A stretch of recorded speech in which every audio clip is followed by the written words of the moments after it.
I'm looking at these creamsicle pictures here, Matt, like this one right here That's right. of the fellas. And the Bucs did release their theme schedule for this year. And it wasn't as big of a fanfare with the creamsicle game because they've had it now the last couple of games. And if we're being honest, these last couple of years, the Bucs have lost. So, yeah. But the interesting thing is this year, the Buccaneers will be donning their creamsicles in prime time. That's right. They're going to be playing against, there we go, against the Atlanta Falcons. There's Bucky Irving. They're going to be playing against the Falcons again. Of course, this happened at Raymond James Stadium last year in Week 6. They lost 31-26 in a game that didn't have either Mike Evans or Chris Godwin because they lost both of those guys on Monday night in that massacre at the hands of the Baltimore Ravens. Yeah.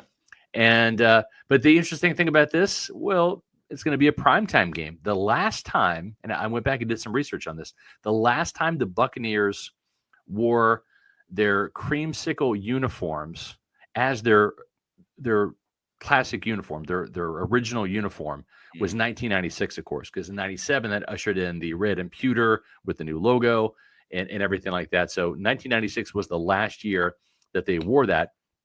In all of the creamsicle throwback games that they have had since 2009, those have all been day games. So the last time the Bucs wore their creamsicle uniforms in prime time, I was actually there, 1996. Wow. In Denver, Week 3, they lost to John Elway and the Denver Broncos on Sunday Night Football on TNT. Mike Patrick and Joe Theismann were the announcers. And the sideline reporter was, I want to say, Aaron Andrews back in TNT. And it was a very close game. Forget the score. I dropped it in the story that I did in the chat. You can read that there. But Donnie Abraham picked off John Elway for his first career interception. And so that was a notable thing. Abraham, the Iceman, wound up having 5 interceptions that year as a starting nickelback for Monty Kiffin and that Buccaneer defense. And that's a record that stands today as the most interceptions by a rookie Buccaneer player, 5. And we'll see if maybe Benjamin Morrison or Jacob Parrish ties or beats that mark this year. But that's the last time the Bucs wore their throwbacks in primetime. And that was a white jersey, orange pant ensemble. So it wasn't even the orange on white. And from what I understand, it's going to be the orange jerseys and the white pants at home on Thursday night against the Atlanta Falcons on week 15. So for those of you that don't like the creamsicles, sorry. We don't make the rules. We just report the games. That's the record right there. That's the game records. The Buccaneers have won one of those games. They actually beat Aaron Rodgers and the Packers. That was Josh Freeman getting, I want to say, his first start as a Buccaneer quarterback under Raheem Morris in 2009, and they came back to beat the Packers that game. Close game. Sammy Strotter caught a touchdown pass on 4th down in the 4th quarter from Josh Freeman to put the Bucs ahead narrowly, and then Tenard Jackson had a pick 6 and picked off Aaron Rodgers, much to Adam Slavan's chagrin. Was Slavan even born then in 2009? I don't even know. It was close. Yeah. No, he would have to be because he'd be like 14 right now working for us. He kind of looks like he's 14. And he does. But, he does. He does a little. We love Adam. We kid. But yeah, you can see what's happened ever since then, right? 2010, they lost to the Falcons 28-24. They lost to the Panthers 38-12. They lost to the Saints 35-28. They were supposed to play the Cardinals in 2013. That game was canceled. Not the game, but the throwback part of it. Because that was the year the NFL said, we're switching the rules. You can only wear one helmet. The Buccaneers helmet, of course, was pewter at the time.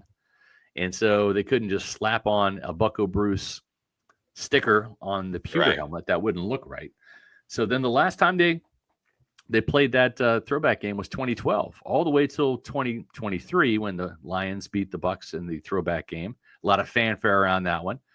And then a little bit less fanfare last year on the throwback game. And now it's just a press release. Yeah, here's our creamsicle game. So hopefully the Buccaneers can turn the tide and make the throwback game a thing rather than an annual loss. I think the fans would certainly appreciate that. And it's going to be a big game, Matt. It's a division rival game against the Falcons, which swept the Buccaneers last year. Yeah, it could be a game where, maybe they don't clinch the NFC South just yet, but it puts them in a position where, they essentially only have to win one more game to punch their ticket Right. To the postseason. They have to have the Creamsicle jerseys. I mean, if you ask other people that are just fans of the NFL and not specifically the Buccaneers, it is widely regarded that the Creamsicle jerseys are arguably the best throwback uniforms in the NFL. So I understand the superstition of the Bucs don't win in it. I'm also a superstitious guy, so I totally understand where fans are coming from. But I do kind of like that they're doing it in a situation where the Bucs don't win in Creamsicles and they didn't win in primetime last season. So you kind of cancel out the two. Yeah.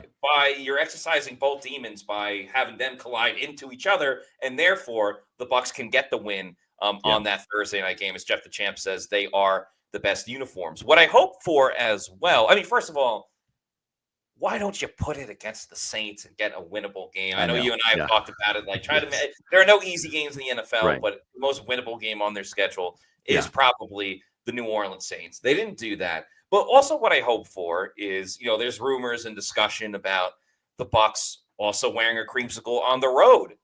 For maybe that Seattle game. And that's exactly what I was going to say, because Seattle's also their 50-year anniversary. They came in with the light blue and the silver helmets. I think that would be awesome for the Bucs in Seattle to wear their road creamsicles with white jersey, but the creamsicle pants, and the Seattle's rock their home jersey. So you get to see the creamsicle jerseys twice in the season. I agree. And you can't go 0-2 then. You got to win at least one of them. That's right. You hope, right?